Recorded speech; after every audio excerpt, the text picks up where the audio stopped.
Greetings, Kooplings, and welcome to Play Some Video Games. Dev is on vacation for this week and next. So it's just me, Donnie, and Delvin, who's made his return just in the nick of time. So how are you doing there? And then we've got Sean Capri over from Carpool Gaming. Hi. Yeah. Hey, welcome. Just in Welcome. time, boy, 'cause this show would have got really white. Really white? Yes. What does that have to do with anything? It would have been like 3 weeks of just generic white people. Including Dev. Oh, yeah. Well, Dev's gone for 2 weeks, so Yeah. been Dev would have been if I was still out of commission. It just been I could leave. insert. Wow. So you're not a generic white person. You're Sean Capri. You didn't even do the thing. You gotta do the thing. It's me, Sean Capri. That's what I love. Yeah. Oh, that's the Makes my thing. day. It's me, Sean Capri. I Just missed come in that. screaming. Yeah. They say show us your feet. Yeah, they said show us your feet, Donnie. What kind of shit? That's very on brand for us. Not today, sir. I have a Patreon. Oh yeah. I We save that for the exclusive tier. You know what I'm saying? of course. Make them pay for it. You make them earn it. Yeah, Exactly. that's what I told him. We don't have a ton of It's news. starting weird. We don't have a ton of news. We don't have a lot of questions, but I do have something that I really want to talk about. That I think could go long. So therefore, the question then becomes: do either of you have anything that you want to talk about that you're playing, or anything before I start? I don't care. Let you start, sir. Yeah. You sure? Start. Yeah. All right. Of course. All right. I just didn't want to be all selfish. I'm like, because I could start doing this and we talk for 90 minutes and that's it. We never come back. Then that would be the show. That's the reason I bring it up, is it might be the show. Okay. Fine by me. So I'm playing Doom. All the Dooms. Old Dooms, new Dooms, Doom 2, Doom 3. I'm playing Doom. Sigil. And I was doing that last week before Father's Day. So this is going to tie into my Father's Day story. But Sean, there's a reason why I invited you here today. It's twofold. But one of them, I was feeling like Sean last week. There was a ton of games that came out of Summer Games Fest. Yes. And I'm playing all of these Steam demos. And I've got a bunch of games to play. And I'm like, I'm literally at a loss for what to play. Yeah. Like I want to play a million things and I don't even have time to play one thing as much as I want to play it. Oh, baby. Let's do this. Tournament bracket, wheel, Royal Rumble. How you want to handle this, Donnie? Like, what Spin the wheel. We got ways. Well, to be honest with you, I threw my hands up and I just started playing Doom. I was like, fuck it. I'm just going to play Doom because I really love Doom, and not just Doom, but these sorts of games, right? Like these crunchy, kick-ass, bust the door down type of shooters. I was like, fuck it, I'm just gonna play Doom. Like, we don't have E-Day yet, so this is the best I can get, right? Plus, coming off of the Xbox showcase with that fucking shield, I was feeling it. I wanted to play Doom. Which actually put a pause in this tangent. Okay, I got a bone to pick with Delvin, which I forgot about. Me too. Now I just remember. I had a bone to pick with you, sir. Oh, this is why you brought Sean on to jump me. Yeah, what the hell's the matter with you? It's not why I brought him on. I trust it's not to jump you. But this man has recorded back-to-back shows. Back to back. Both Nintendo and PlayStation shows. Where the only thing that he had to say about anything at Summer Games Fest at all was how many of these games at the Xbox show are coming to his PlayStation 5. Yes. You said this as a person who has Game Pass and an Xbox. What the fuck is that? I know that, but this is true. This is true. I will say this though. The reason I bought an Xbox is literally because of the exclusives. And I love Xbox exclusives. Unlike some people, not you guys, but in general, I love the Xbox exclusive. And the one thing I loved about Xbox from the 360 to, I guess, a little less now, was the fact that their exclusives were so very different than everybody else's on. Whether you look at Gears of War, whether you look at Halo, it kind of just felt very different than what PlayStation was doing. So each system gave me a reason to want that system. Sure. Well, I want to say 360 was Mass Effect. So what made you get the Series X? Because I wanted more of that. But what was it? What game was it? Ideal of a new Gears for one. Okay. Because I love Gears. Gears is my favorite franchise. Yeah. Of course. Hellblade, of course. Yeah. Was awesome. You finished it yet? Yeah. Still haven't finished it. People need to stop getting sick in my family. Of course. No, I get it. But yeah, it's just the ideal of Xbox. Like even when Xbox One, when people were complaining about all the things, like we're gonna be the entertainment system in your house. I was like, okay, at least you're making yourself different from PlayStation and Nintendo. I was cool with all that. I didn't care. I was like, whatever. That's what you want to do. That's what you do. As long as it's different. Now it feels like, and to Donnie's credit, I think Donnie sold me some dreams. Don't make this a race thing, Brendan. It's not. I don't see color. But yeah, I think Donnie sold me some dreams and hopes, because when we were talking all last year about Xbox buying these companies and doing these things, and the ideal of them bringing all these consoles, these classic games that I love back, I was like, I'm all in, baby. Fuck this. Fuck what PlayStation's doing. I love Xbox. This is going to be amazing. And I like PlayStation. But it was just the idea of like, it's going to feel different now because Xbox is doing their own thing. And then Xbox was like, not so fast. Just like, I'm like, oh no. Why you hurting me? And it kind of just sucker punched me because I'm like, damn. Just because of Sea of Thieves? Xbox. Yeah, that's one of them. I'm like, I can just play some PlayStation now. So that's where I wanted to ask you, is if all things were considered, if all things were equal, would you rather just have all the games on your PlayStation? No, I'd rather have them on multiple consoles. I like the idea of playing. I like the idea of things being different. Like, hey, you have a McDonald's, you have a Burger King. Yeah. For a reason. Some days I feel like eating at Burger King. Some days I feel like eating at McDonald's. Okay. Competition kind of breeds creativity, and I think when Xbox is doing good and when Nintendo's doing good, it makes PlayStation do good and don't do stupid shit like, hey, let's raise our games to $70. Yeah, let's raise the price of the console. 3 years in, let's make it go up. Well, we're going to come back to this because where I'm going to go is going to come back to this, and that's why Sean is here. Hi. So, yeah. Okay.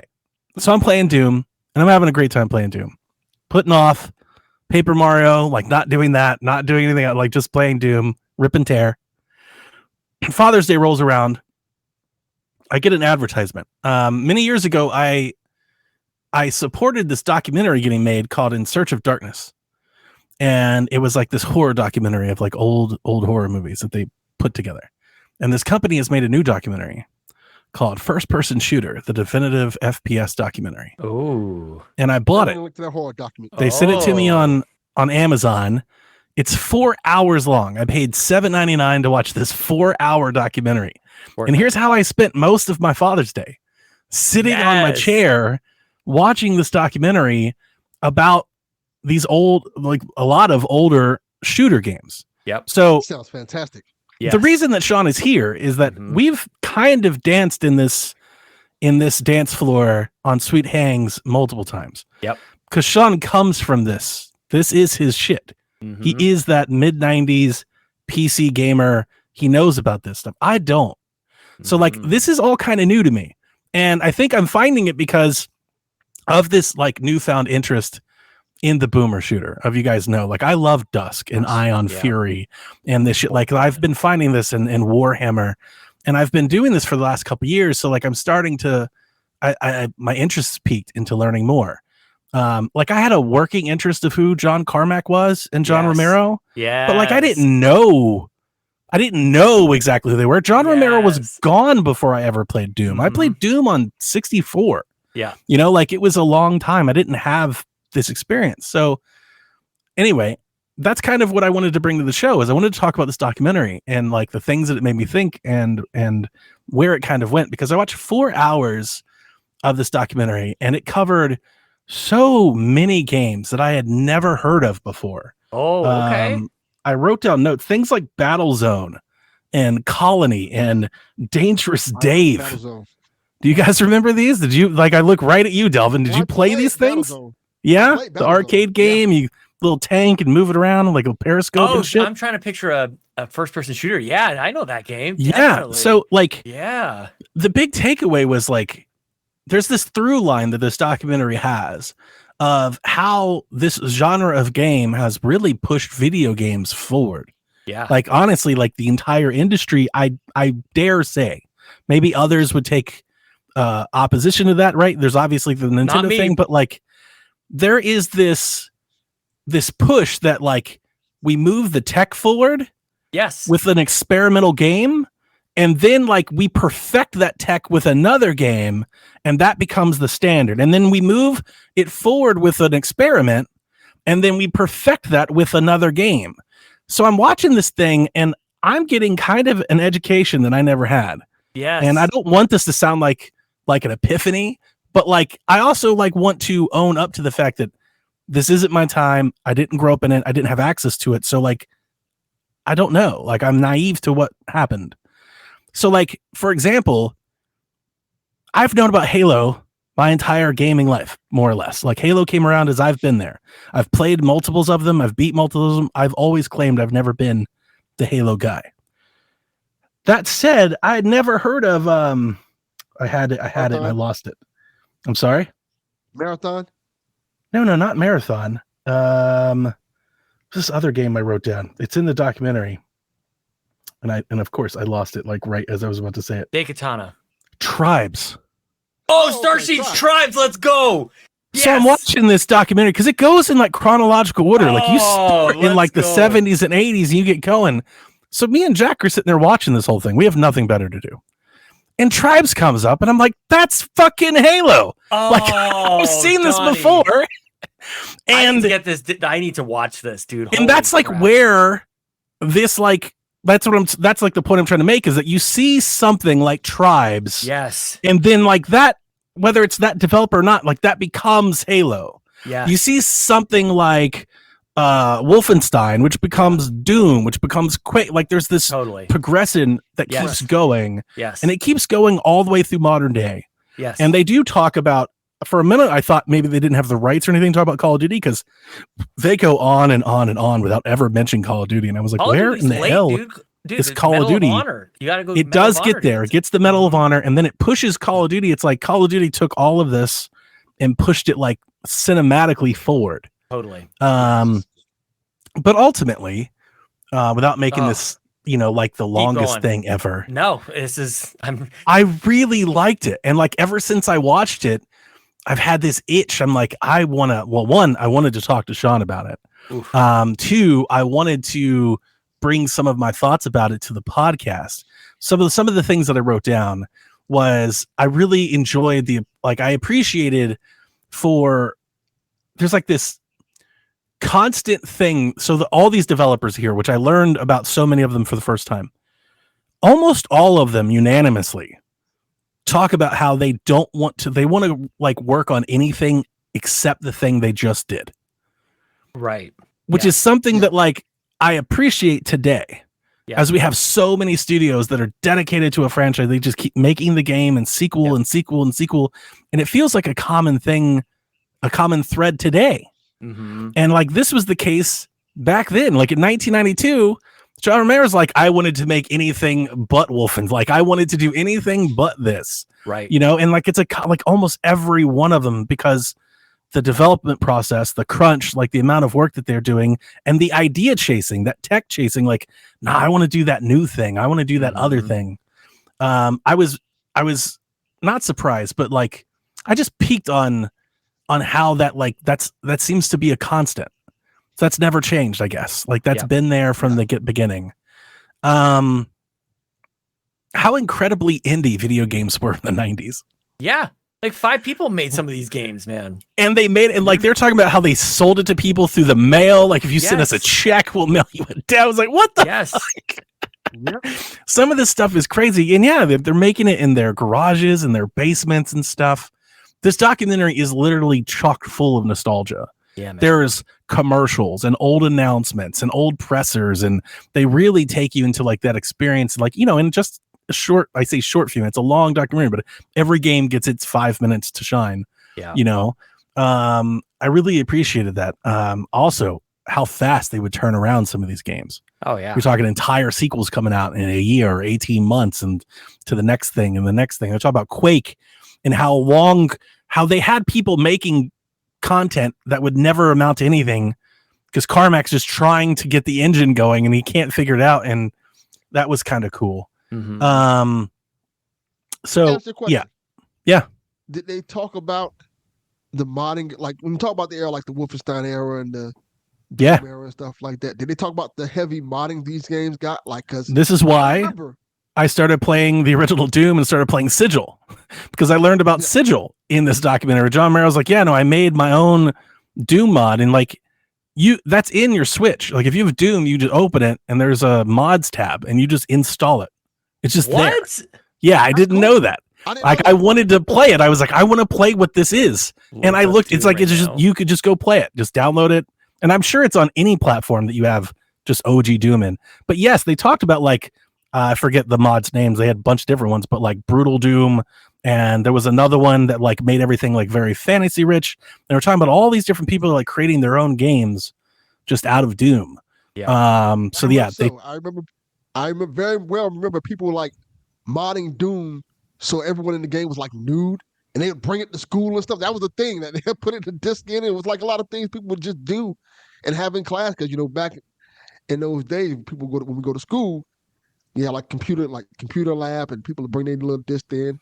They say you're supposed to be playing Where in the World is Carmen San Diego, but people just be popping in their Doom disc or their Wolfenstein disc, and it's always like modded. It was always just modded. It was a little bit different than every version of it. I'm like, this is really interesting. They highlighted a few mods that they got, like they used to have like an award show for it, like Mod of the Year for Doom, and like the people who create their entire games. And then they talked about how those people became developers. Like they hired those people. They just were like, we loved your work. Come work for us. Like come work for id.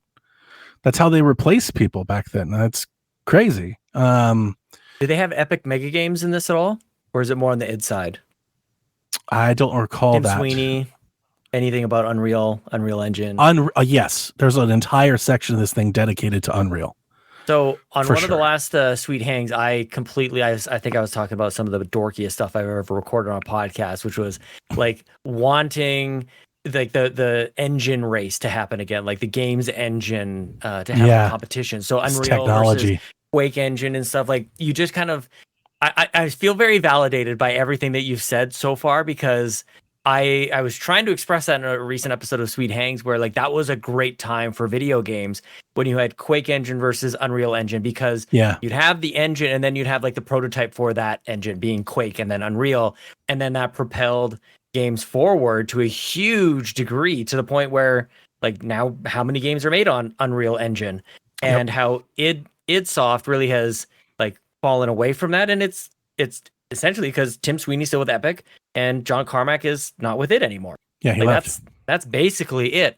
But man, like that was such an interesting time, and you could look at a game and go like that was built on Quake, and you could expect it to look and feel a certain way and be smooth, and graphics have like glowing lights and all this other kind of stuff. So it's very gratifying to hear you kind of just celebrate that a little bit, because if you were there, you saw it happening, and now I'm feeling a little less like an old man yelling at the clouds, but maybe still a little bit. Yeah, and I feel like I should have been there, but like a part of it was access. I never had a computer. I didn't have a computer until like there though. I like was the mid 2000s, maybe, when I got a computer, like 2007 or 8, maybe. Long gone. I was long gone. You're talking 96. I was 9. Yeah. And I was playing Doom on 64. Like I was like, this is awesome. Like I found Turok, which I've still carried forward. But like that was my prism to this, as I've long talked about. My prism to this was Nintendo, but then Xbox. Yeah. Like Xbox really brought me to that PC reality of games. That's where I played Elder Scrolls, and it's where I played Unreal Tournament, and it's where that's where I found these sorts of things. I never knew what they were. That's why, because I was on 64 and GameCube until now you know what I was talking about. That era of Xbox I love. Just the fact that it was just so different than everything else at the time. Like it felt like PC. And it felt like PC and easier. They brought PC, so put a pin in this, because that's where I'm going. Like you're getting ahead of me. I love this. So I'm not done yet. We can talk about tribes more if you want. Yeah, right. Dude, I'm watching this and I'm learning about, like, I never knew like Commander Keen, and I don't know who Commander Keen, yes, Tom Hall is, and I don't know Scott Miller or Carl Hilton by name, and I'm learning about not learning because I was there, but like GoldenEye, right? They're talking about GoldenEye and how they made the hands and how they're doing the thing, and how that becomes like Time Splitters and Crisis, and then like Rise, like Homefront and Rise, Son of Rome, and like that. There's this through line here that even though I wasn't there, I still feel like the echoes. There's like a connection. I'm like, but I know that stuff. Yep. So I'm just kind of really having a blast, like absorbing and taking all this in. I learned about Chex Quest. I never knew what the fuck Chex Quest I know what was. that is. Chex Quest is a game that was built in Doom about cereal. It was published by General Mills. This is a real fucking thing. You could go down. It's free. Hell yeah. So I'm going to play Chex Quest. I was like, I want to play that. They showed this commercial where, based on the mods, Delvin, to bring you back in. Oh my god. Based on the mods that Doom got, they made a mod, like a commercial for a mod, where they called it Brutal Chex. And you showed the Chex pouring into a bowl, and it was like saw blades and nails and thumbtacks and shit. And you got people trying to eat it, and they're like, it's so good. It's like, this is such like that time, you know, and I feel like I've gotten old enough to where I can actually start to really reminisce in the nostalgia of the time, even though I was young like that, especially like the later 90s. I was definitely there, and I remember at least that marketing style and that kind of thing. The indie thing you touched on, I think, is there's a lot there, because this definitely was an indie time. And I think one of the reasons why indies resonate so much now and why these games resonate and I think hold up even to this day is because these were like just ideas that somebody had. And because you could build these games with a small team, it was an idea so still in its purest form, like come to life in video game form. And that was fun. Yeah. Before it was corporatized and changed and like what if we did mass appealed and and then like that, what if we did this, like just became the game. Wasn't overly complicated. Doom is not a complicated game by any stretch of the imagination, but because that idea is so pure and just in there. I did secretly, not so secretly, load up Doom on my Switch while you were chatting, and you have to have a Bethesda account to get these add-ons. So I gotta do that. So but you can connect your Nintendo account. There's a button that says use your Nintendo account, and it just does it automatically. Just do that. I'll do that.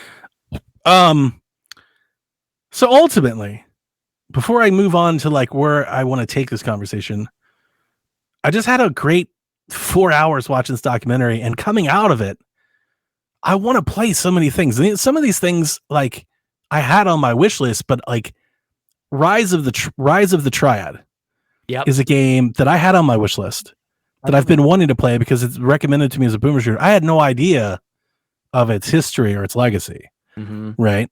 And then we come back to a tango that Sean and I have danced before. Do it.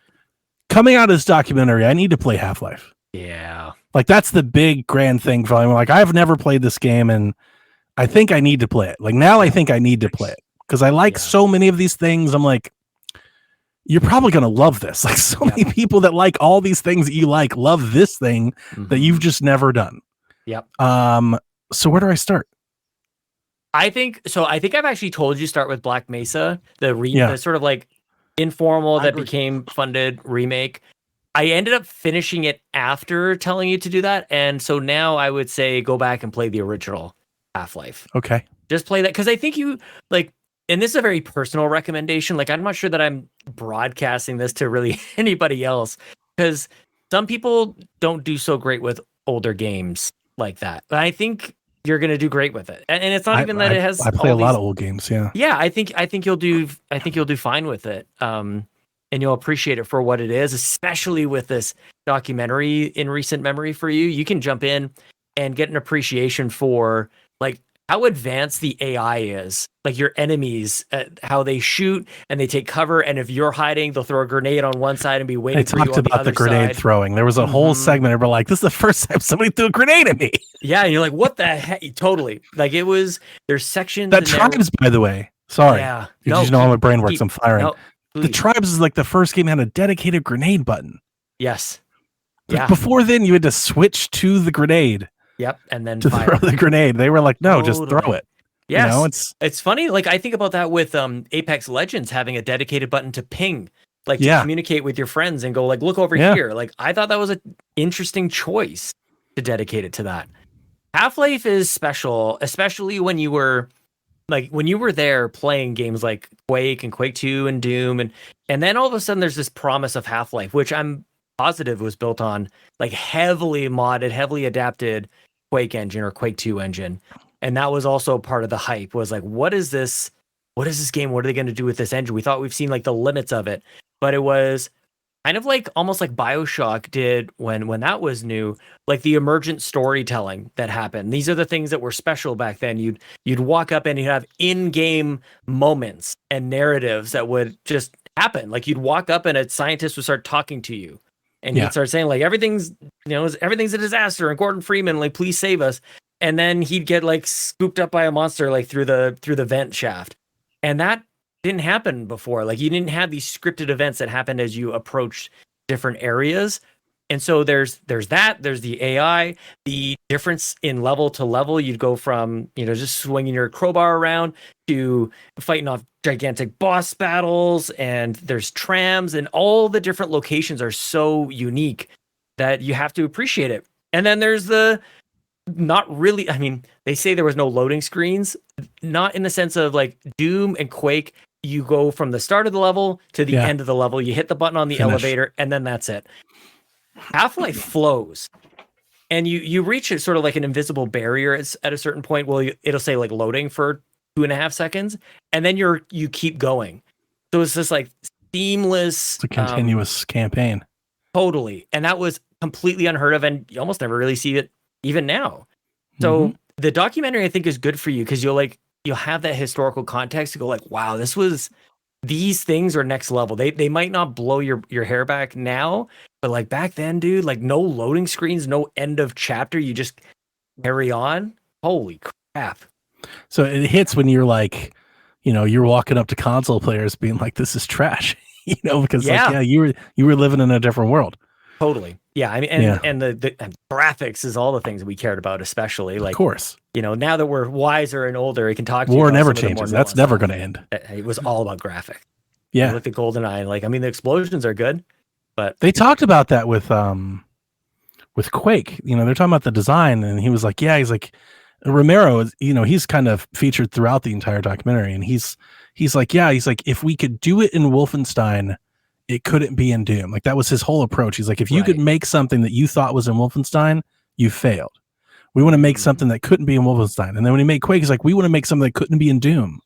Yeah. So he talks about like in Quake, like he just rises, like all the walls are bigger, the ceiling's bigger. Let's make the player look up. Let's make lights flash. Like it was really rewarding. I really enjoyed the entire thing. And I think I'm gonna like tap out of the conveyor belt of new releases for a little bit and play a lot of these things I want to play because like I'm feeling the itch.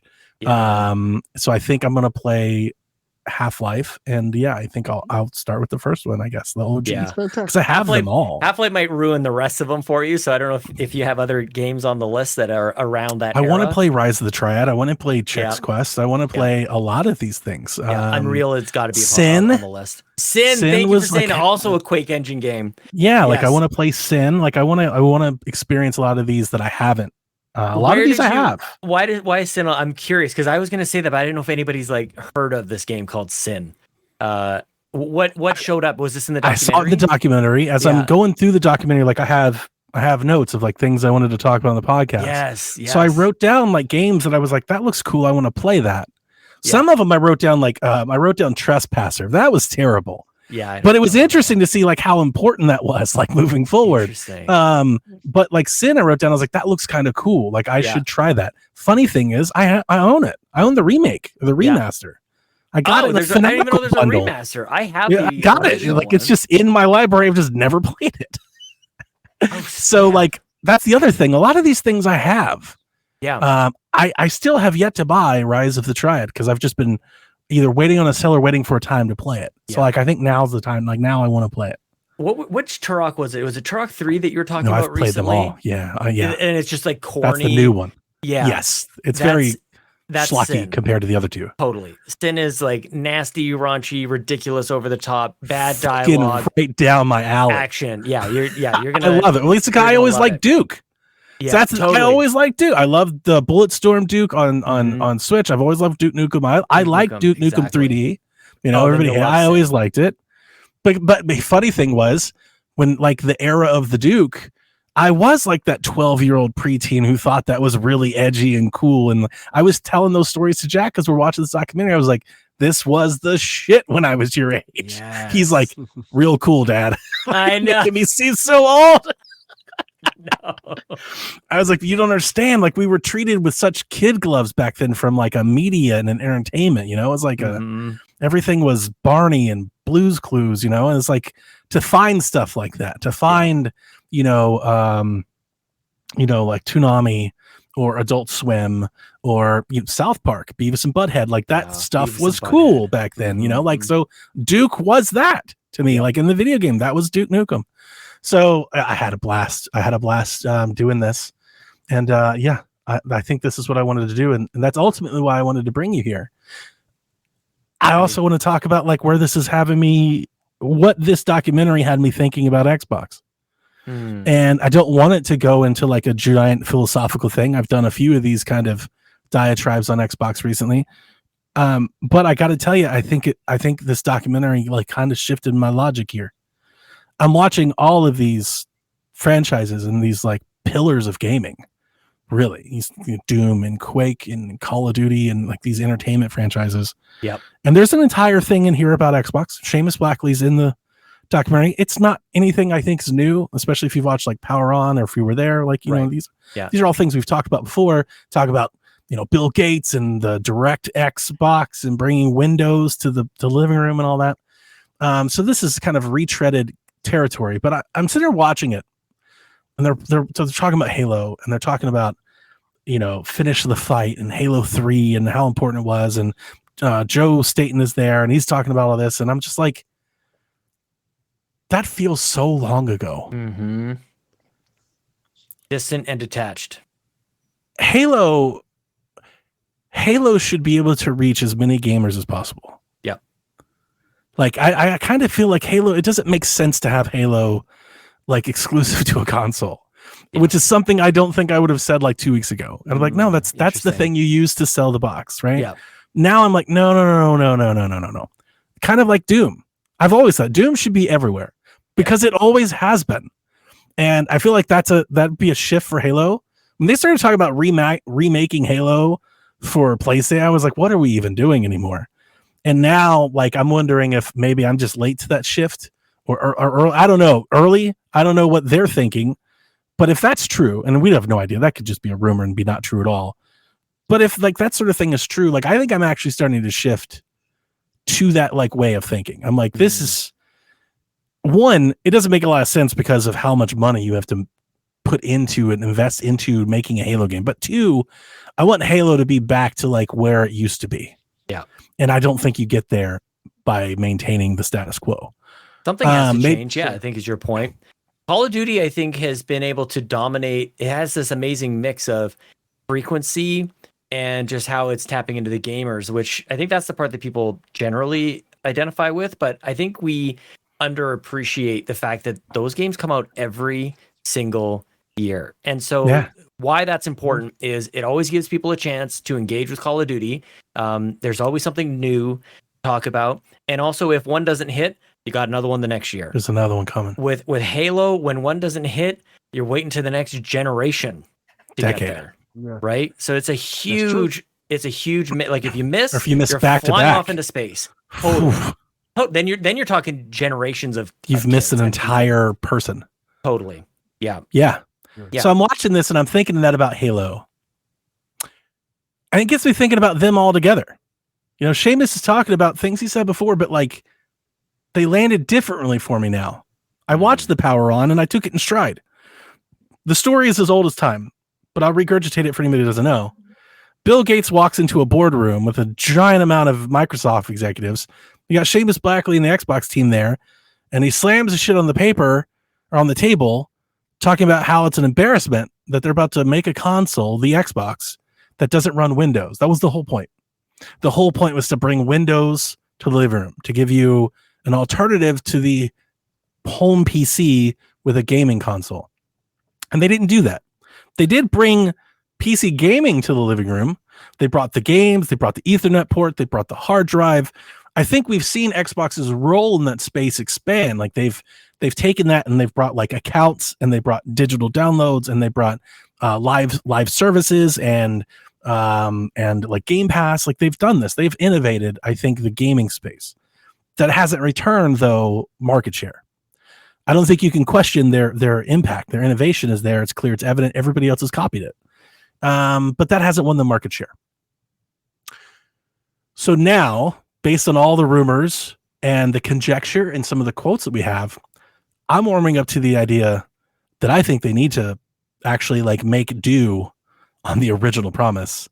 I think they need to bring Windows to console, like to the living room. This idea of taking a Steam Deck page, like a page out of the Steam OS, and them making a PC that has an Xbox front end on it that makes it very easy for people to use, but gives you the flexibility that the PC provides, would really solve a lot of their problems. Things like, games that aren't there on Xbox suddenly would be there because of PC. Right. You'd have the option to run emulators and ROMs, even PlayStation games. Like, I started, because of this document, in like the different way. I don't know why it hit me differently. Maybe it's just a different time and place. It could just be as simple as that. But in all the things we've talked about Xbox in the past year, and then I hear the story again and I go, I actually think I'm ready to shift. And I don't know if that's cope or just a change in logic. I don't know what it is, but like, I think I'm there. I think the next Xbox actually should just be a PC that they make like work well for TVs. And wouldn't that actually differentiate it enough from PlayStation? That was exactly the next point. Is I was going to go right back to Delvin's point. I have been saying for a long time, you can't beat them at this, so be different. And we think they're going to be different with a handheld or something. This is different. Yeah. And this is different in a way that I don't know how fast others would copy. I don't know if PlayStation wants to give you this sort of freedom and competition within their own ecosystem. Well, everybody says, Microsoft isn't a hardware company. They're a software and services. And I feel like we skipped over the software part. Yeah. Right? Like, so like, what is that UI? It's funny because the last time, this is going to make anybody who was in there for the Xbox One generation kind of like shudder a little bit, because you had Windows 8 was the Xbox, Xbox it was. One UI. And it's like, maybe we don't want all these things here. But I think Windows itself is in a different place now. And ultimately, what you're talking about is flexibility here. So everybody's talking about Xbox has got to go, games have got to like land on other consoles and platforms. That's one way. What I love about this conversation is it's making me think for the first time, like, what would it look like if what we typically think of as a closed ecosystem box, being the console, if it was more open-ended? Yeah. If I had all the flexibility, think about it.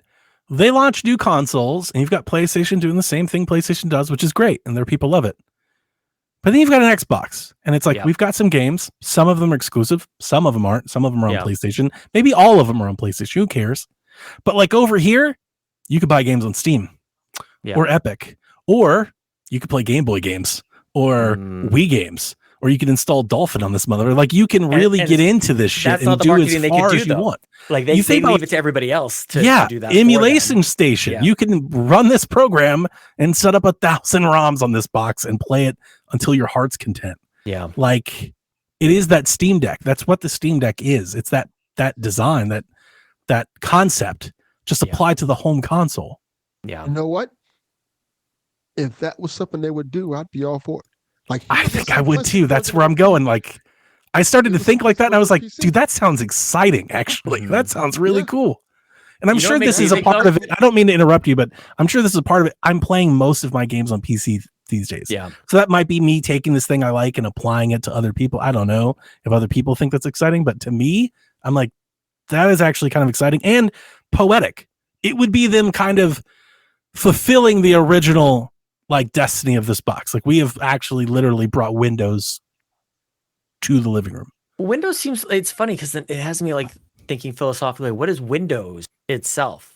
Like, I don't know how much like Windows I want to see. It's like, what does Windows actually allow you to do? And we've had Windows for so long that like, I don't think anybody could really articulate what that is. But ultimately, I think that's what you're talking about is there's compatibility with various applications is kind of the nerdy way of saying what I think you're getting at here. And I think it makes sense, especially if they're going to go like third party with their software, with their games. Yeah. Yeah. Then you just make a hardware offering that is different. And like, I would buy that. I think the compatibility is the thing that's going to jump out to me in this conversation is like, if a game is made for PC, like, why wouldn't it work on an Xbox. It just is a PC configured in a particular way, which, by the way, like there are billions of different configurations for PC games that are made for PC. Like, why wouldn't that just work? You know, like I think that's maybe the piece that we haven't really discussed yet. Got me thinking, like every time we get one of these handhelds, there's an army of YouTubers that show how to set every one of them up with all these different things and all these different tests. And I was like, why don't we have that on console? Totally. Why wouldn't we? And like they could do this, and I would be interested to see if others would follow, because this is a very anti-Nintendo PlayStation thing to do. Yeah. But like, to Donnie's credit, this is a space where they could innovate to where maybe you don't have a choice anymore. Like if they open that door, there may be no going back. Mm-hmm.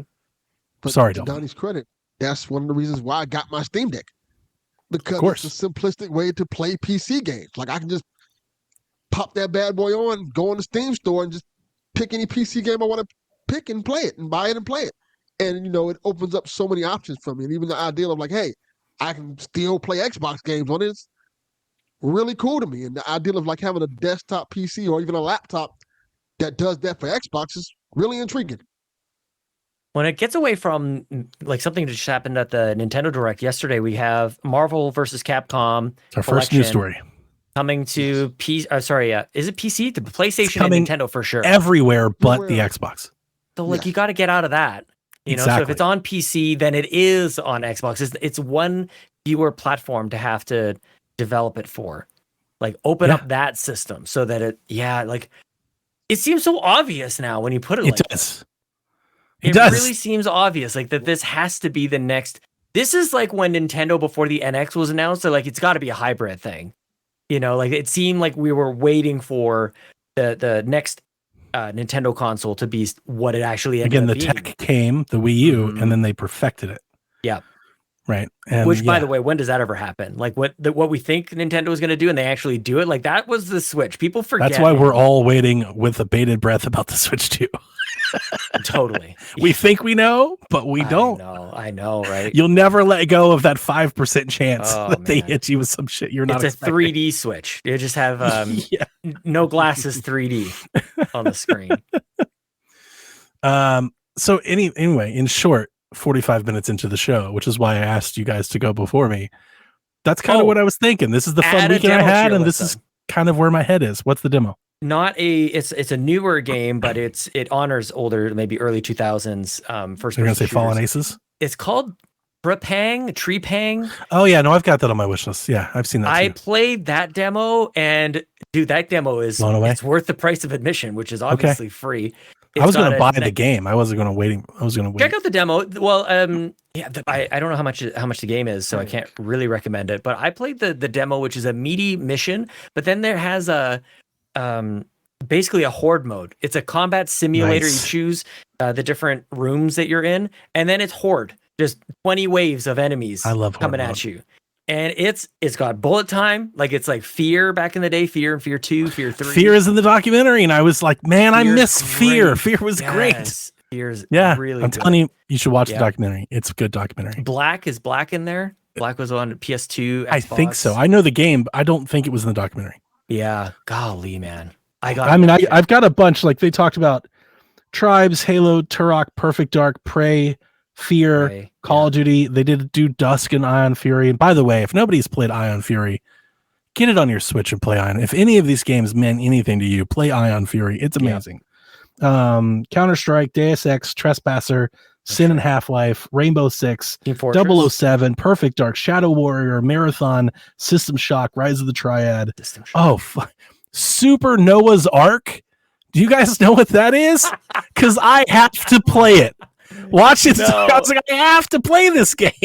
Super Noah's Ark. No way. Wolfenstein 3D, Castle Wolfenstein, which I've never played. Portals, Commander Keen, Catacombs, Dangerous Dave, Colony, and Battlezone were the notable ones those are just the ones I wrote down. There's many more in the documentary. Commander Keen, we used to get, there's a friend of my dad's who lived just around a couple houses down the block. And we his name was Grant. Shout out to Grant. He was just this adult nerd that lived around the corner. Love it. Dad would like just go see Grant. He's got something for you. And he would make copies of the Commander Keen discs for us. So we would take them home and install them on I'm sure you do. because you've played it. But you know the story behind that? I don't think I do. So they talk about Commander Keen and where it came from. And the whole point of that was them wanting to try and create a Mario game for PC. Totally. Yeah. They could never get platformer on PC. Like the Mario physics right. Like they were like, the physics for Mario are perfect. Yep. Like, why can't we duplicate it on PC? Like they struggled with this for years. Yeah. And then eventually they did. And that became Commander Keen. And it was a massive success for them. That's why they made so many of them. Yeah. I have the Commander Keen complete pack on GOG, actually. I may have to get that. I may have to get that. Let me write it down.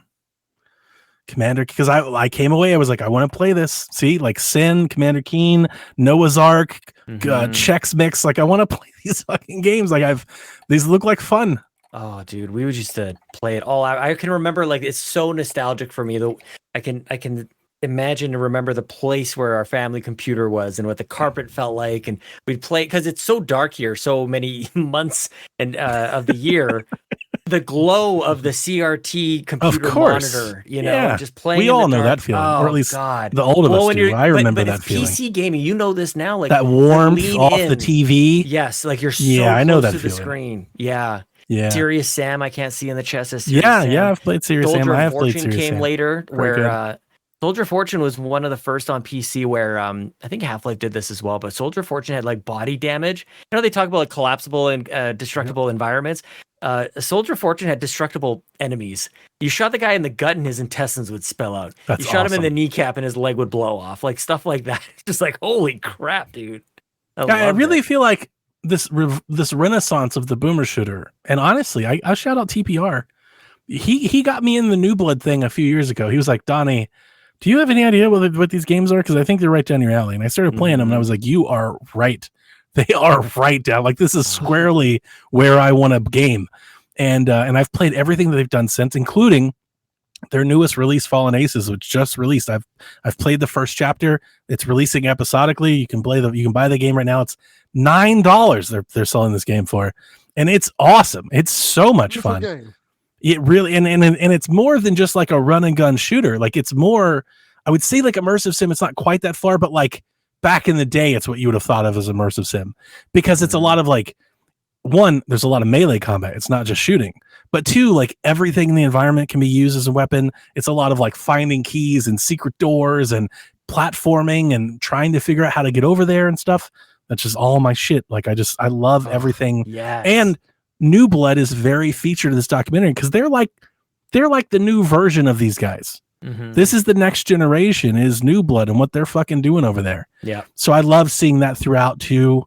I saw this documentary was being made because I do the In Search of Darkness thing. They sent it to me. They're like, hey, do you want to support us? And I was like, yeah, I already did one. I didn't think it was going to be anything.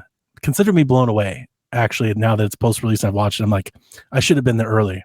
I didn't give you guys the credit you deserve. Where did you rent it from or whatever? Like, Amazon Prime.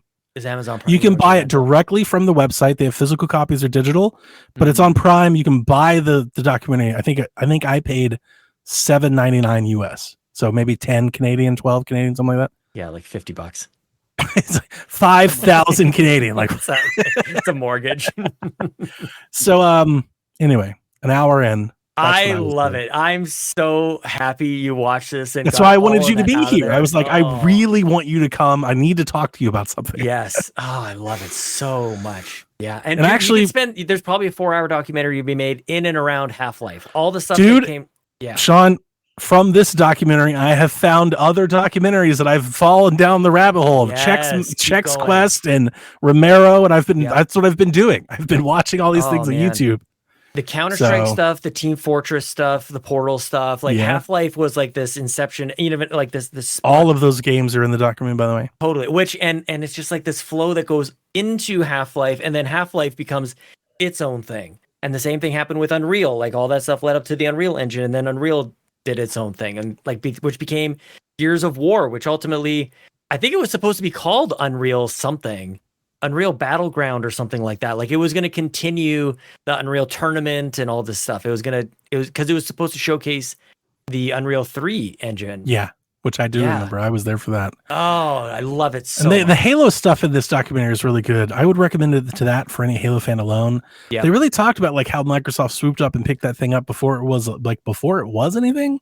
Wasn't it? Was They were supposed like, to be on Mac? they were like, yeah, they were making a game. They're like, so we've got this game over here that we're working on, and like we're running out of money. We're about to go out of business, like Bungie. Yeah, yeah. And they're like, it's not that great, but we have a programmer but he's like, we have this programmer that's figured out like this car thing, and we think this car thing is going to be really cool. Yeah, the Warthog. Like, holy shit, it becomes Halo, and it's like its own thing, and Bungie goes and does Bungie things. You know, it like they looked at Halo and they thought it was okay, but they're like, well, we're really gonna lead with Oddworld. We're gonna go with the like that's Oddworld. The thing. Like obviously hindsight is 2020, but I just don't understand how you look at. Well, they did the same thing with GTA later, but yeah.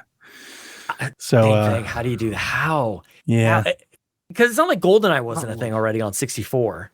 So at the very I feel least, like going back to our PC Xbox thing, I really feel like that's a solution that that company could really wrap their whole arms around, you know? Yeah, totally. And like really lean into it and be like, look at the crazy shit that we can do with this thing. I just think it's like it's back compat to the max. Like if people got excited about 360 backwards compatibility, it's like, what if you had Windows compatibility, Windows 95 compatibility on I wonder, Xbox? You know, they have a whole dedicated team to this. I wonder if maybe there's something to that. Maybe they're trying to bring back some stuff or bring some stuff forward. I mean, roll this clip if it happens, because there's nobody talking about this kind of stuff. So I've been kind of on this thing where I was like, maybe they need to go third party. Maybe they need to, and like this documentary, like really kind of squarely, it was this plus the Halo thing. I was like, I kind of feel like this is their niche. This is where they need to be. Yep. I don't know if they're going to go there, but like, this is something I think gamers can get behind. And I would love it if like, I don't want the console thing to go away, but like, I kind of feel like there should be a console equivalent to this in the space. Mm-hmm. We should have at least one person doing this while the others are doing that. The Xbox comes with a keyboard and mouse. It's a great compliment. It really is. Yeah. Anyway, we have to continue on with the show. Have either of you guys played anything or anything else you want to talk about before I just start talking about news? I've been talking a lot, so I'm trying to get you guys to talk more. I'm good. Trepang. I will keep talking. During the direct yesterday, Capcom unveiled the Marvel vs. Capcom collection. Notable in its release is that it's coming to everything except an Xbox. Windows Central reports that this is missing in action due to Capcom's MT framework engine, which is multi-threading. In the report, they state that Capcom has no pipeline to bring older MT framework titles to modern Xbox consoles. Excuse me. MT framework is a decades-old Capcom game engine. I want to talk about this, but the reason this is really, I think, a story. One, Marvel vs. Capcom is iconic, and people are going to wonder why they can't play it. Two, this is a growing trend on the Xbox console recently that like the other consoles don't really have. We've had Wukong, which is like just completely bypassing it. We've had other things that are missing it. We have the Lego Horizon thing, which is missing it for probably completely different reasons. Mm-hmm. The interesting thing that I have about the excuse here, and clearly I'm not a developer and I barely know what maybe I'm talking about in the software space. The interesting thing here is they're like, we don't have a way to bring MT framework games to Xbox. That strikes me as odd because they have published MT framework games on Xbox One. So just make an Xbox One copy of it and publish that. Right. Maybe there's some Xbox development kit thing that I don't know about. You know, I don't know. But it's interesting to see the media go, Xbox, you should help them with this. And I'm like, this really feels like a Capcom problem. Yeah. Like this is really not Xbox's problem to solve. This is a Capcom problem. Additionally, Switch is a completely different architecture. So like clearly they have the ability to do it. I think they're just choosing not to, probably because they don't think they'll sell very much over there. Yeah. Or maybe they're waiting on a Game Pass check. I don't know, but like I feel like there's more to the story than, oh, this is an app that needs multi-threading. I know what multi-threading is. I know some software app development stuff. That is a thing when it comes to compatibility.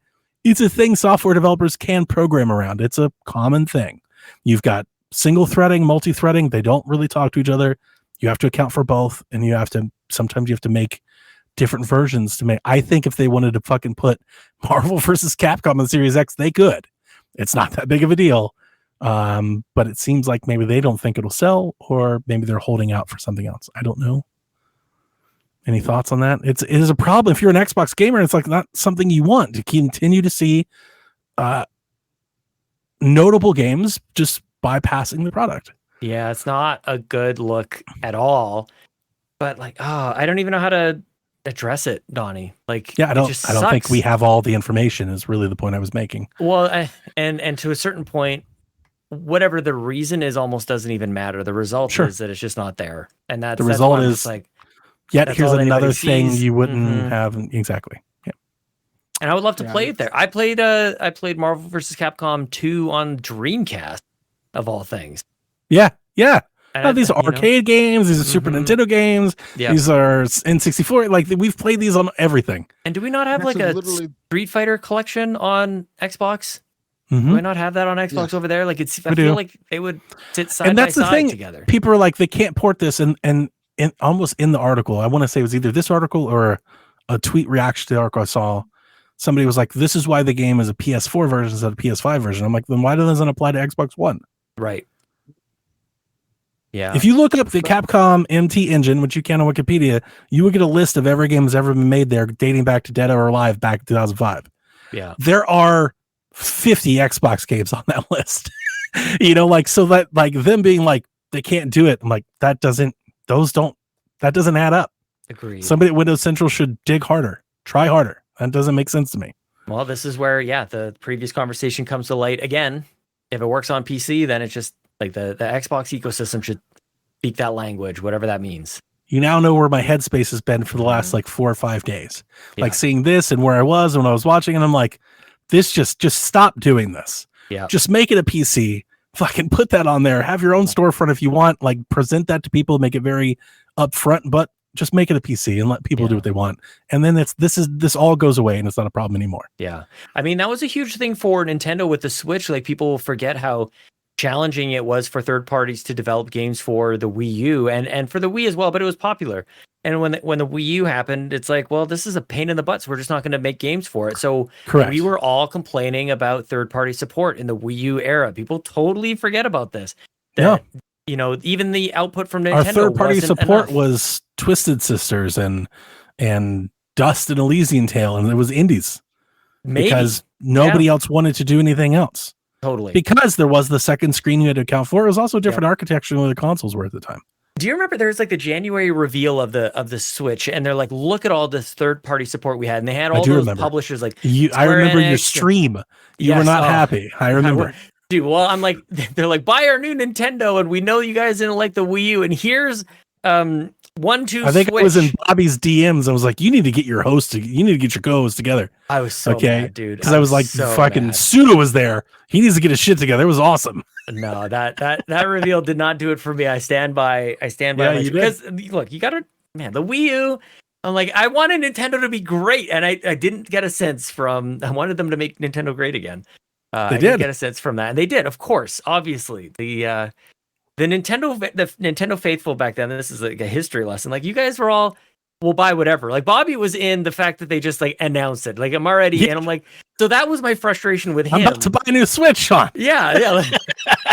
I'm like you were in. It didn't matter what they showed. They've got us in. So like, what are we even talking about right now? They really do. I give them. I've owned up to it a bunch. I used to call it like privilege to like use like a zeitgeist word.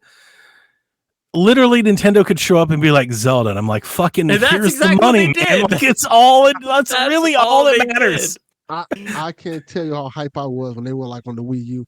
Here's Mass Effect. I'm like, yes. I'm like, really? Like 4 copies. I bought that, and I was like, this. Yeah. Some of those games were good. I stand by. It's the best way to play Batman and Deus Ex. Deus Ex on the Wii U was the shit. That's awesome. That game was awesome. And if you've never played it on the Wii U, you owe it to yourself to give it a try because the second screen experience was dope. But Mass Effect wasn't it. Dude, when Rayman Legends went multi-platform, it was the end. Yeah. Rayman Legends was pretty early on exclusive. Too. Yeah. Like I guess Zombie U was the shit 101. I love Zombie U. Yeah, Wonderful 101 I never understood. I never liked that game. No, that's what I thought was happening with the Switch. I'm like, I'm gonna argue with Days here. I don't know if he's being sarcastic, but he says Jim Ryan is right. I assume he means that Jim Ryan, he said long ago that nobody wants to play these old ass games, more or less. You know, when they're talking about believing generations of backwards compatibility, he's like, nobody wants to play these old games. Dude, no. The Marvel versus Capcom collection is going to sell. Yeah. People are going to buy that. This is still a very prominent fighting game. People love those games. You know, and isn't there like a stat out there now that it's like a huge percentage of like a huge majority, 60-65% of gamers are playing games that are more than a year and a half, 2 years old. Like this is crazy because half of Nintendo's entire like positive announcements yesterday were literally just ROMs. They're like, we're adding ROMs to Switch.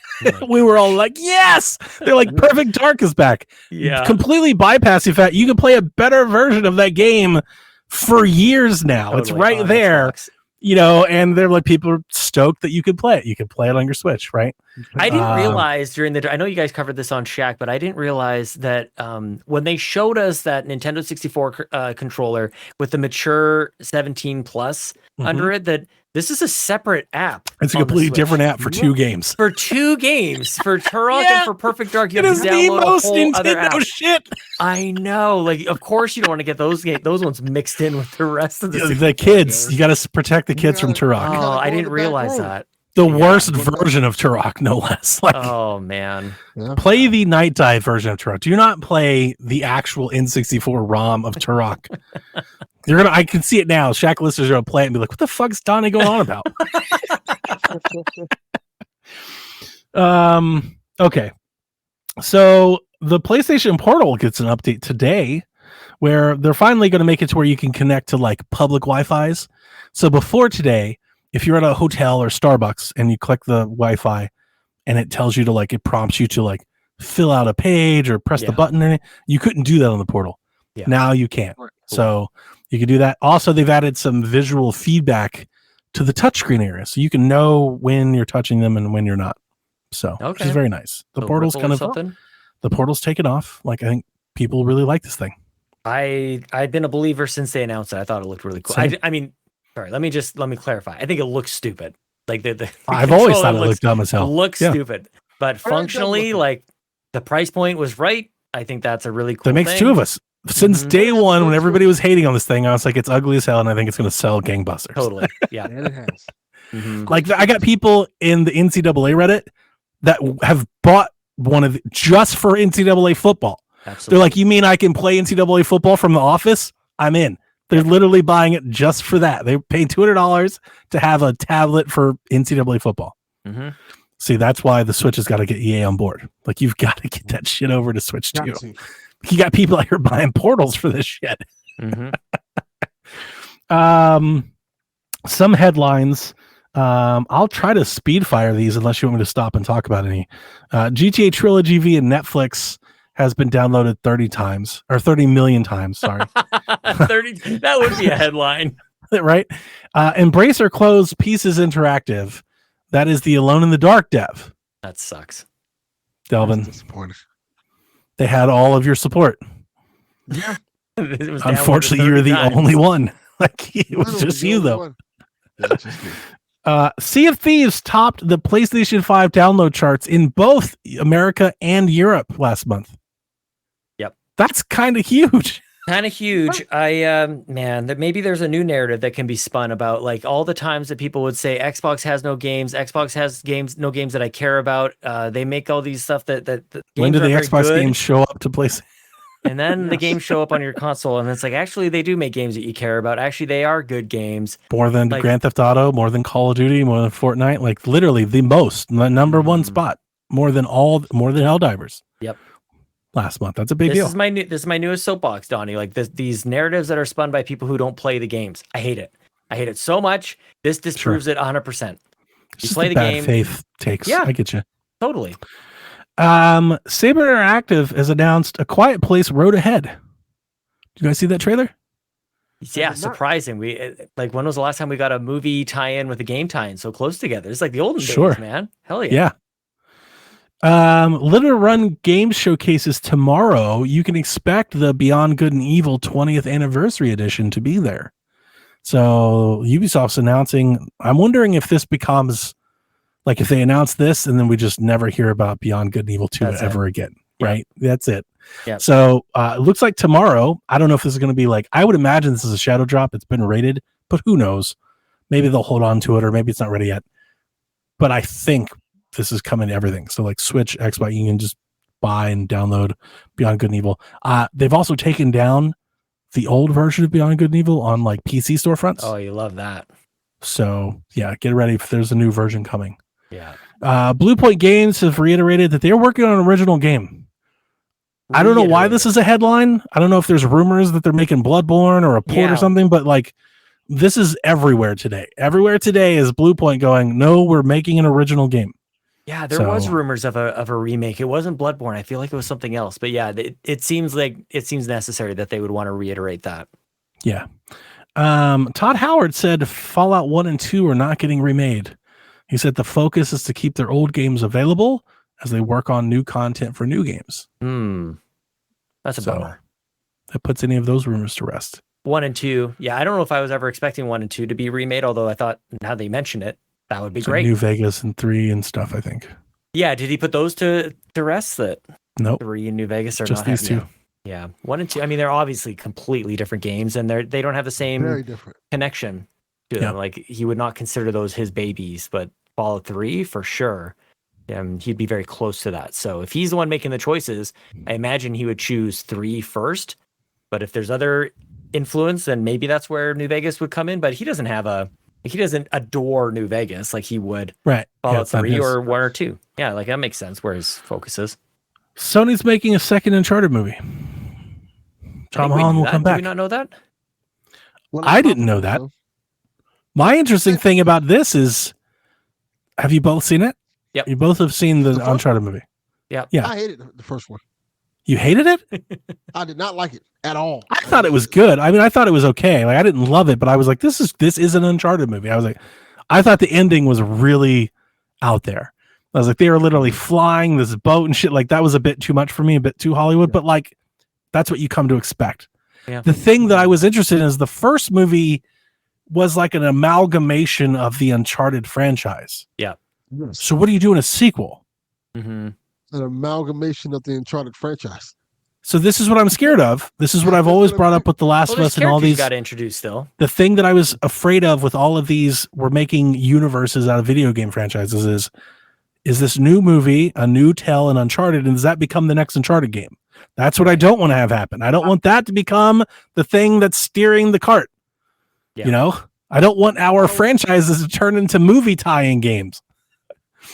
Yeah, I don't that's think fair. it'll be that. I think it'll be a mix of, because I think the first one was a mix of like 1 and 4 for some reason. That's fair. Like yeah. It'll be it was like a mix of all the movies. So they'll just do another mix of all the movies together again and make another trash movie. I hated it. Well, I'll watch it. I liked it. This is where we disagree. I liked it. I'm never going to tell you it was great or anything, but I liked it. It was a fun movie. I did. Fun. I will say this. It's fun in the way that Venom is fun. And I haven't seen fun. I mean, I haven't seen Venom. But I would is tell you that like I watched a lot of the MCU movies that I thought were worse than Uncharted for sure. Like half. I'm trying to think, like, what part of 4 is in the movie? What are you talking about? Like the whole pirate ship and the pirate treasure and the sword fight. Yeah, it was very Uncharted 4. Hey, there's set piece they use from 4 in the movie. Yeah. Not That was very necessarily 4. Plot lines. Well, I guess it is a plot line. I don't want to spoil the movie. You can't do a prequel. It's so funny. It's so funny what comes to mind. Well, like it's like the word webbing exercise. Like to me, it's like his strained relationship with Elena was 4. Like that's what it was. His him, like, moving on. Fair. Like, yeah, they didn't go into. I meant more of like the backdrop. Sure. It was like a very 4 backdrop type of movie. Then they add in the whole a little bit of the relationship with the brother. You're correct. They absolutely could get Elena and stuff in there, and that could Sam be the movie. and Chloe. But it's gonna be. But the story they would tell would have to be new. Maybe. Like the setting and stuff would have to be new. I think. Yeah, like what they're after. What they're doing. Yeah. Mm-hmm. Like the plot, I guess. Like the big, the elevator pitch would have to be a new place that we haven't done in a game yet. Yeah. Right. Yeah. Or maybe it's Uncharted 4. Maybe the movie opens with Tom Holland diving in a lake for some old storage shit.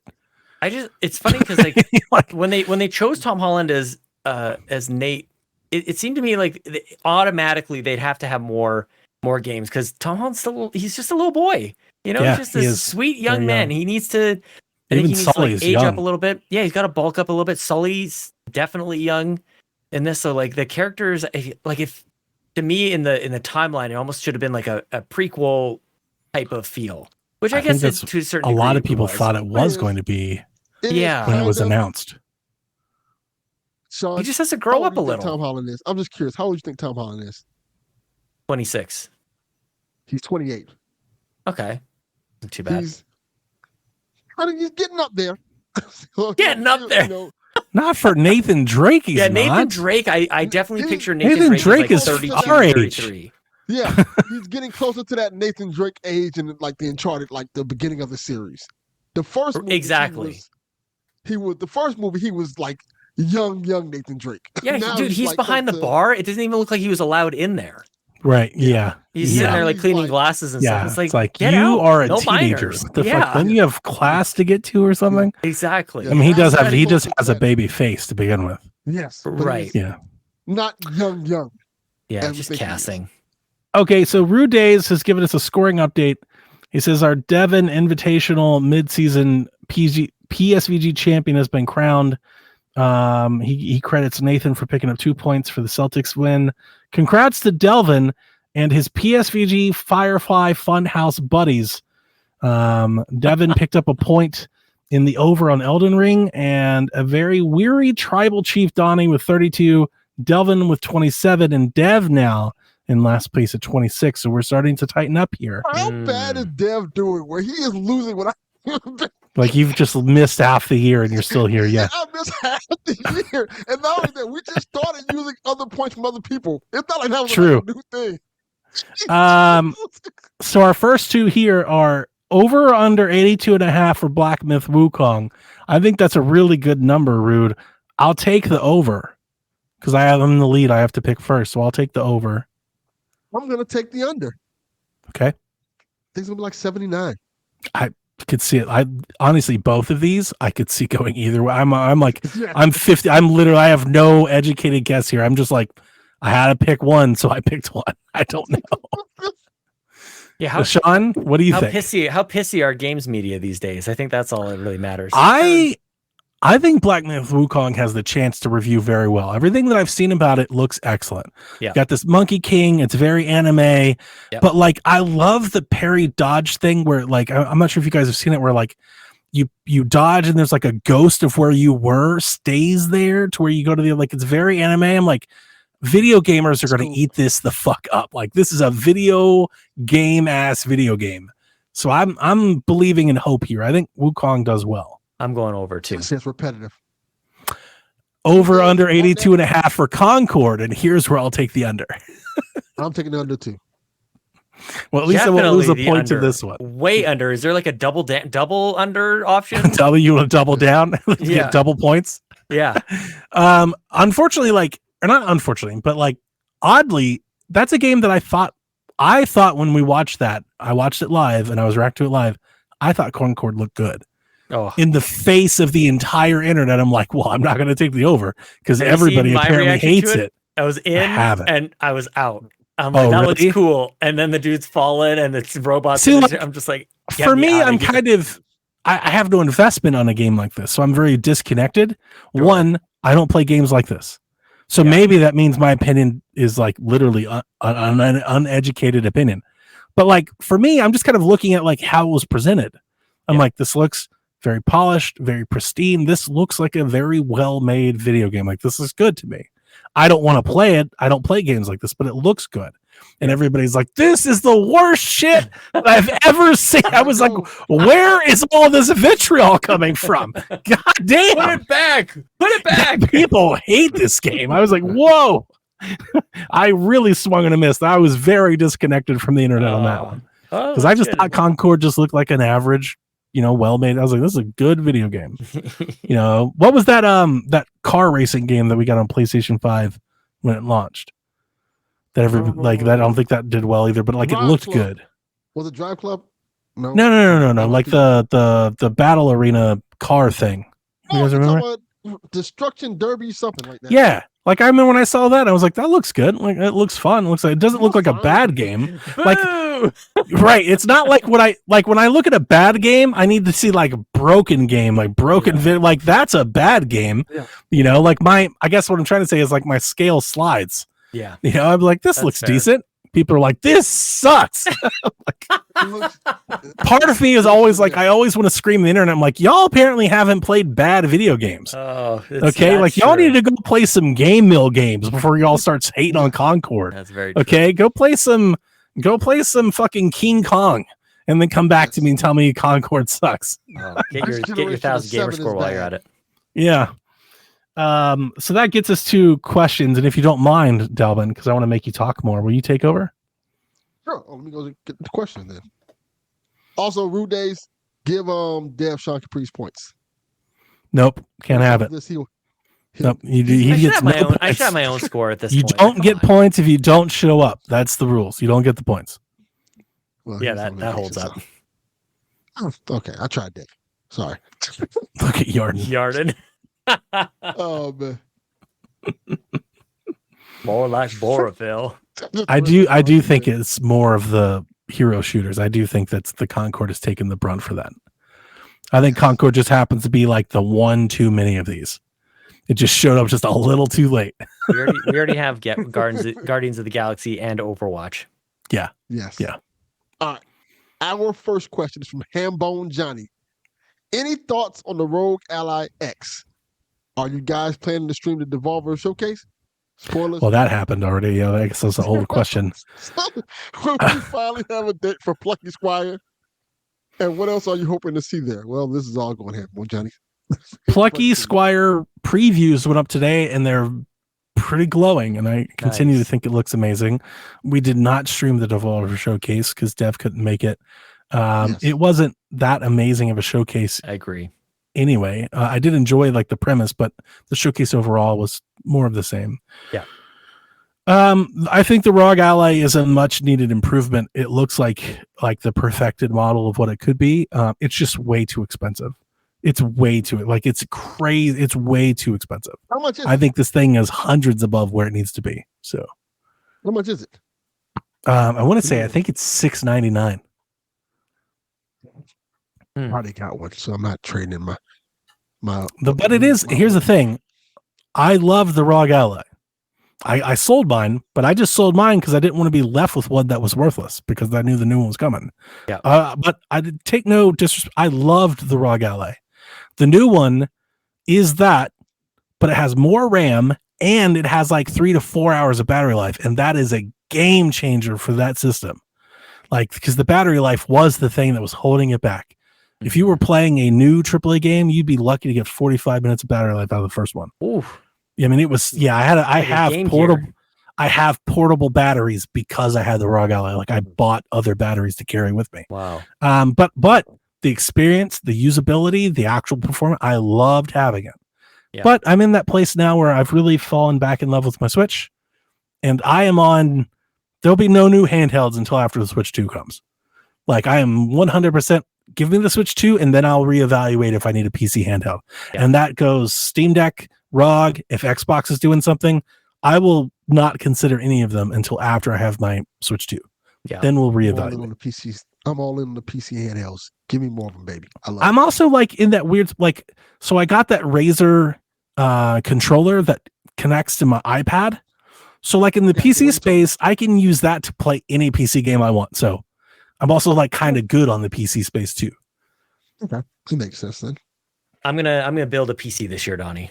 We're getting there. I love hearing that. Like that's awesome. We're getting there, man. I almost pulled the trigger on a CPU earlier this week, and I hesitated. I asked a couple people some questions. Some people were like, "Go in, do it." Other people were like, "I'm not so sure." So I waited, and it's gone. The deal is gone.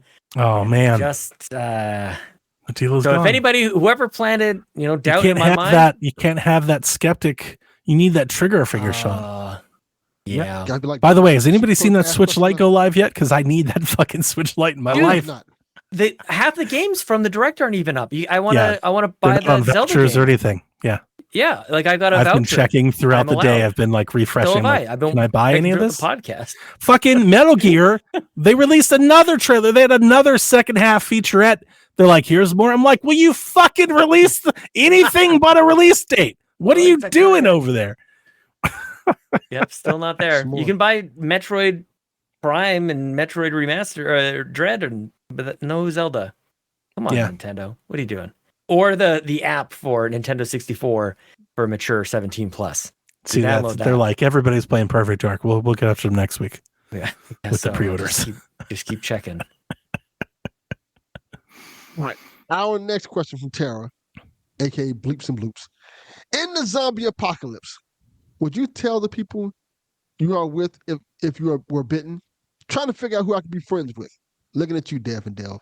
Well, Dev's not here, but you can't trust him. So, if you guys get bitten in the zombie apocalypse, would you tell the people you're with that you were bitten? Yeah. I would. Because I think I'd just leave. No, then I would make it. No, because then you'd come back and like we'd find you and you'd be a zombie. Yeah, I'm a zombie. I don't know where I'm getting back. I honestly think I would just pick up and leave. I think I would just kind of slip out. I would leave a note. I'm gone. I got bit. Peace out.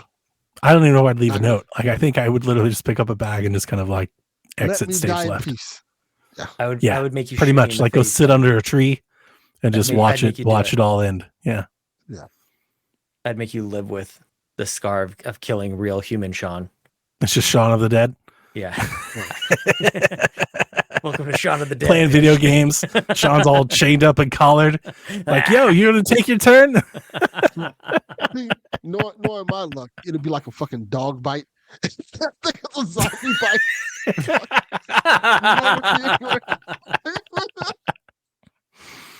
Yeah. Oh, this is the end. So, yeah. All right. Our next question. I'm trying to save this TPR question for last. Okay. I think that's going to be a conversation me and Donnie are going to have. I don't know if we can do that next week with Dev. Actually, Dev's. No, we should probably do it because Dev's. I don't give a damn about basketball. Well, Dev is out next week too. Like Dev's gone for a while, so okay. We might as well get it done. Okay. Well, let me see. Let's have to ask the question now. TPR, Kyle the Pug's question. Fuck you, Kyle the Pug. Now that the Wyatt Six have made their presence felt on the latest Monday Night Raw, who do you think they should feud with first? So, Sean Capri, did you see this? Do you know who the Wyatt Six are? No. Okay. I'll let Donnie explain to you who the Wyatt Six are and why it's so important. The Wyatt Six is a new faction the WWE just introduced. It's Bray Wyatt's brother carrying on his gimmick with four other wrestlers. So nice. They were all just kind of reintroduced in the Bray Wyatt style and the vignette and everything. And it's very supernatural and horror and all of that. Okay. So yeah, this is kind of like their way of doing this. Yeah, they came back and killed everybody in Raw, apparently. They did kill, what's his face? What is his name? I just forgot his name. I was going to say Drew Gulak, but it's not Gulak. What's his name? No, it's Shorty G, a.k.a. what is his name? There it is. Yeah. I can't remember his name. Chad Gable. There you go. Chad Gable. Thank you. Yeah, that escaped me too. They definitely killed him. He had blood running down his face and everything. And like he had a bullet hole. Like they shoot him? Like, I don't know who they feud with first. I would tell you, I think it needs to be somebody on the lower card because I think for a moment, you just need to feed the monster. I think they just need to show up and wreck shop. You know who I immediately thought of? And this is going to probably be a little bit mean. Karrion Kross's faction. That's totally fine. Just feed them. Beat the fuck out of them. Yeah.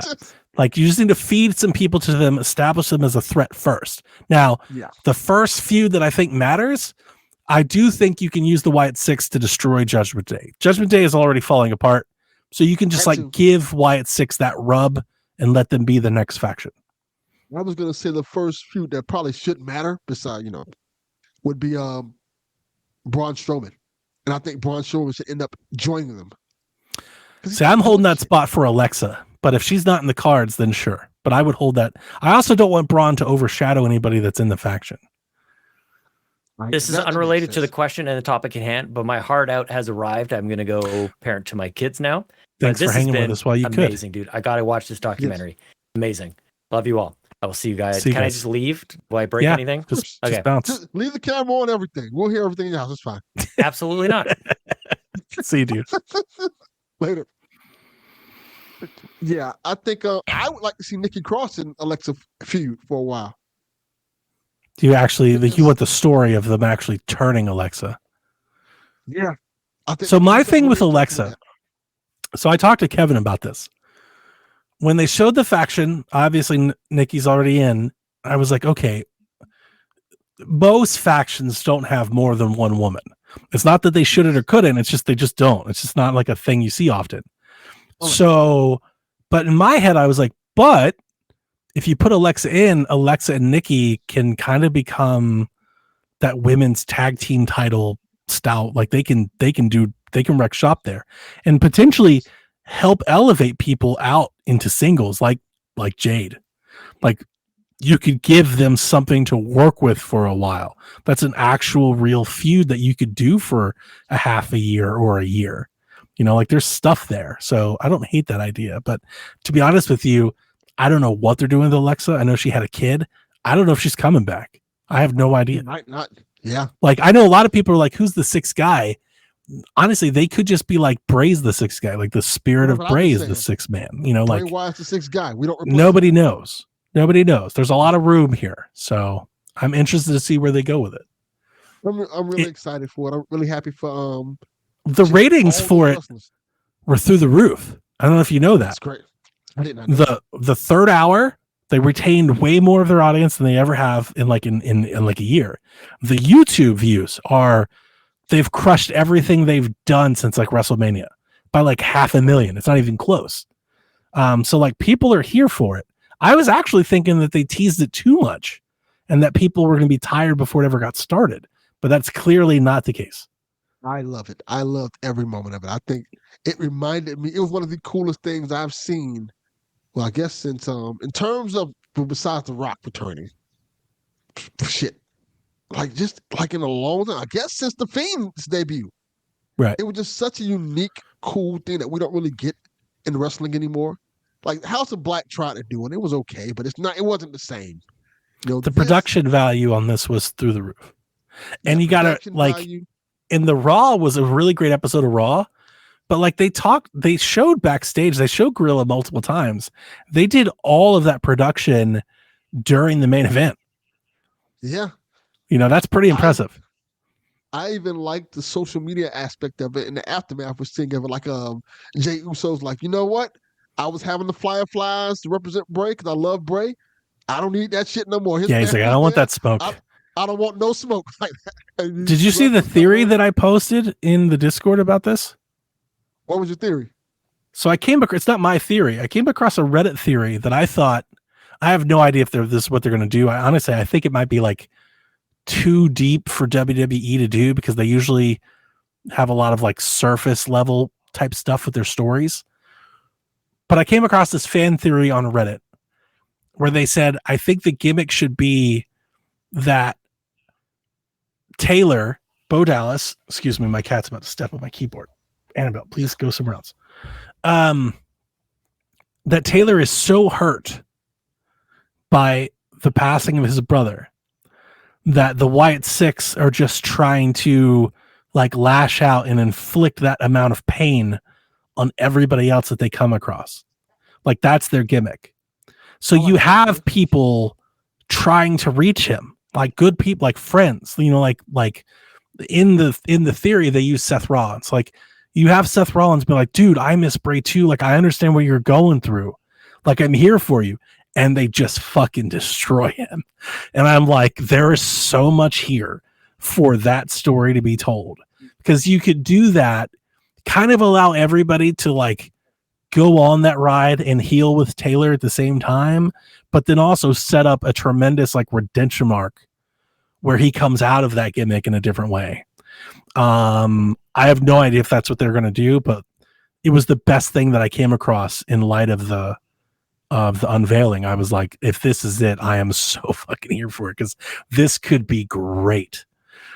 I really dig it. I really dig the fact that they brought back Eric Rowan. I love the fact that he has the hammer. See, that's why I don't want Braun to be in there. Yeah. I don't want him to. I think if you put Braun in it, he overshadows the other members. And I don't want that to happen. I don't want that to happen.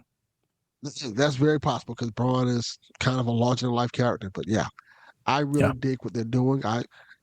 I like the fact that they paid tribute to Brody Lee as well with the whole thing, and I really thought that was dope because I love Brody Lee. Like Brody Lee's AEW run to me was fantastic. Yeah, and no, it was really, that was when AEW was good. No offense, but like that was the last time I really cared about AEW. It was back then. It's been a minute. I loved Brody Lee. Like he was one of my favorite wrestlers in AEW. I like, and so when I saw that, he was great. Like Brody Lee's death hit me hard because I was like, whoa, because I don't know if you know this, but he was a big part of being the Elite. And yeah, no, I know that. I never really watched it, but I knew that. Yeah, and you got to see like you know his comedic side. He was very funny, hilarious. He was, funny. And then you got to also see his relationship with his son. Yeah. So when he passed, and you knowing all these things about his son and his wife, like this is a lot to take in. And you saw the people who he touched with his spirit, like like oh, this is like a genuinely good dude. And then you hear the stories about Bray Wyatt and how depressed he was on learning of Brody Lee's passing, how close they were. Then you kind of add that together, and then you get Bray's passing. Then you get the whole how it affects so many people. Like you hear some people talk about so positive about Bray and Brody, and then you get to this. Well, I mean, we talked about it then. I remember I talked about with Sean off air. I hate to even I was in tears, and I have no reason to be in tears. I did not know Bray Wyatt. It's not my family, it's not my friend. I don't know him. We weren't that close. I was devastated. He is literally the reason that I came back to wrestling for so many years. Like he was, I mean, I think our folks know that. He was the whole thing for me. And when it first happened, I was sure it was a suicide based on everything that was going on. Like I was distraught. I was like, please God, no. I was very actually relieved to hear that wasn't the case. But yeah, I mean, I think I took it hard. It was just too, parasocial stuff was too invested, I think. But that's what happened when you get characters that just touch you somewhere emotionally and spiritually. Exactly. I don't think I would have felt that way for anybody else on the roster. He was the guy. Yeah. It was him. Was that for me. DMX was for me. And you see it in his wake of how that entire company was shaken, top to bottom, backstage, on screen, talent, executives. He was just an oasis of creativity. It just flowed out of him. I'll never forget our Sweet Hangs years ago with that Cena match. Dude, I was through the roof. It's still the greatest wrestling content I've ever watched. Like nothing's come close to that. I'm like, this is it's so meta. It's so next level. It's so beyond anything. Like it reached a place I've never seen wrestling go. And it's because of Bray. And John Cena's like, it's all Bray. And that's everybody's like, it's just, he lived in his own universe, And the cool thing about it is, if you pay attention to it, it's a great tribute to John Cena. Yeah, exactly. It's a really great tribute to John Cena in a wrestling match. It's just amazing. It's amazing to watch. It's a real world. It's fake. It's meta. It was transcendent. What he did with Cena's career, honoring Cena, their story together, Vince McMahon, WCW, like it's so multi-layered, so multifaceted. Like if you just thought it was like a vignette and you didn't, you missed the whole point.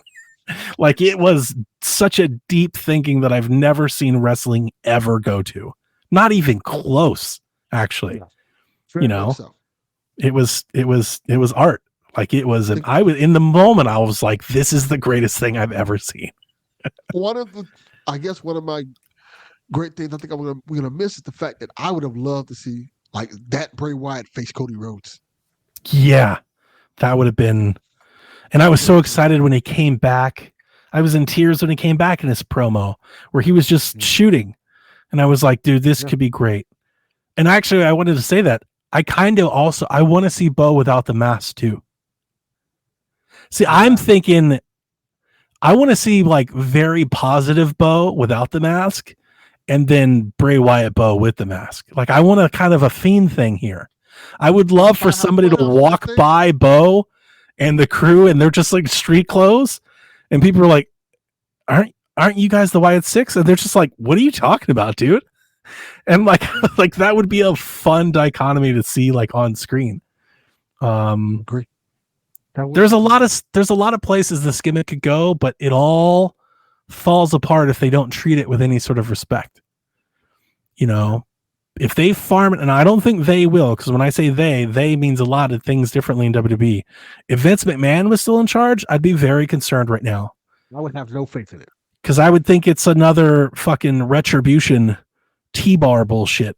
You know, with Triple H there, I am putting my faith in him that they will be treated correctly in kayfabe. And it doesn't matter because it's all fake and pretend, but to the customers and people who watch, it does matter. You can't just go farm them out to mid-carders and shit. They can't go out there and lose to, you know, some mixed match hodgepodge tag team, and they can't just be filler. You know, like you're using their legacy. It can't become an exploitation of what Bray Wyatt was. It needs to be a tribute of what Bray Wyatt was. And those are shield. Yeah, those are two different things. Retribution needs to be the shield.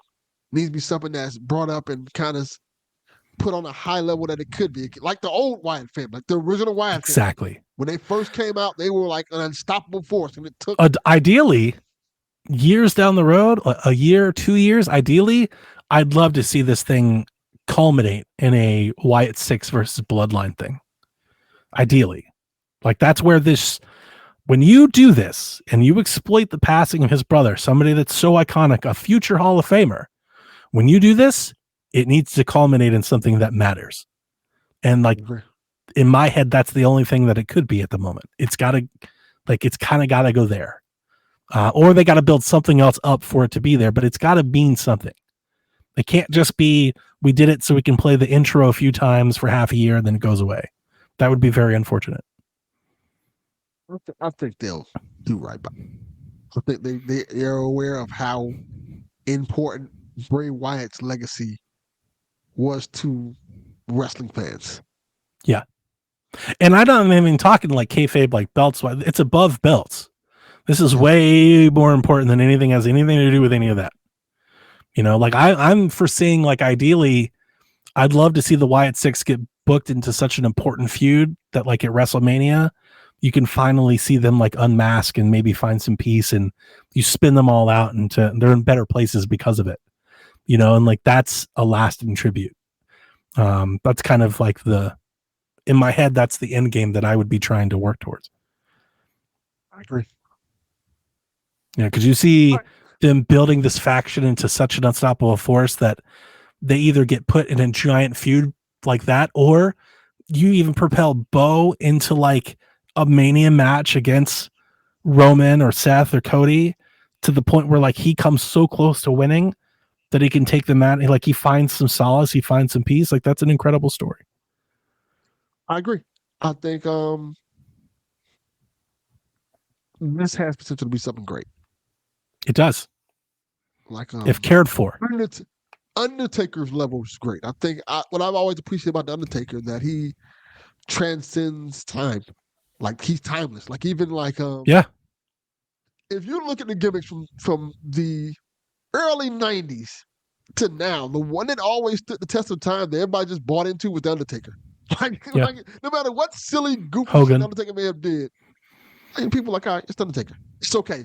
He can disappear and reappear because it's the fucking Undertaker. And he can change multiple times. He can become a fucking biker, and he can become like literally a cult leader, and like he can be like good bad. And we all just fucking, he's an MMA fighter for a while, and you need no explanation. You need no reason for the change. Like nothing. He literally just shows up, is that, and you're like, fucking let's roll. Like that's all that is necessary.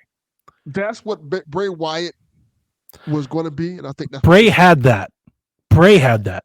I don't know if you could expect the Wyatt Six to have that. Was a unique to Bray thing. I do think that's a Bray Wyatt thing. I don't think you can expect that out of Taylor. It's possible. I think this can't be his lifelong thing. This needs to have an end that gets them there to then Bo Dallas can move forward being something else. In my mind, like he just can't be Bray Wyatt either, because he's never going to live up to that. Like this has to go somewhere. This has to take Nikki Cross and everybody else. This has got to take them somewhere else. It's got to be a mode, a travel to get somewhere else for all of these people. Ideally, I would hope that he takes it, runs with it, and involves it into something else that's his own. Which I don't know how he is his own, but yeah, he can build on that and kind of build his own legacy with that. And I think this is a great opportunity for him, honestly. Yeah. I mean, it's finally something for Bo Dallas is actually I think an underappreciated talent. He's been overshadowed by his brother. He's been overshadowed by the people that are on top. He's always been a very good worker. He's been in the ring. And he's gotten several gimmicks over. He's just never had a gimmick that mattered until now. This is the first one that he actually has some responsibility here. It's not just a fun time. I think he's ready for it. I've always thought, I think I've told you this before, he's always reminded me of Canyon. I can't get it out of my head. Every time I see him wrestle, I see Canyon. He does have a little bit of Canyon, Yeah, and I think in a gimmick that matters could be very special. I agree. Well, I think that's a great way to end this podcast. We can answer the rest of these questions next week because okay. I thought it was that was solid. Oh, to answer your question, Jess, I have not played Pokemon Go in several years. And even when I played it, I didn't play it like that. Yeah, I haven't really played it in a long time either. Yeah, we'll answer the rest of these questions next week. There's only 2 more questions left we can answer next week. I think that was a good way and we did the thing. We did 90 minutes. I thought it was a fun show. I told you I had something I wanted to bring, and I was excited to do it, and so I had fun doing it. That was great. Now hope folks liked it. 4-hour documentary. I gotta go play Half-Life. Yeah, Half-Life's really good.